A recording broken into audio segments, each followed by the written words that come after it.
Dapat itong may community, yung sa mga discussions sa mga topics, paano natin ma-incorporate dito yung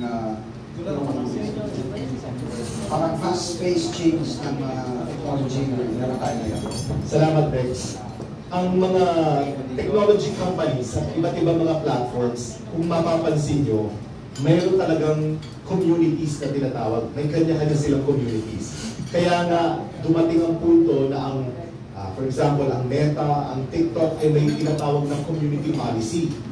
At napaka-stricto nila. Ni walang warning, talagang tatanggalin ang account pag nag-violate. Kasi, yun naman ay ang kinagandaan dahil sa self-regulatory na ginagawa nila. Okay, matanong naman sa AsianLink.ai. Ganun din si AsianLink.ai. Meron din community policy kung saan stricto tayo na oo, maaari ka magkomento sa mga ideya, pero hindi mo pwedeng patipusin ang tao. Hindi pwede ang hate reading, hindi pwede rin ang mga bashing na personal.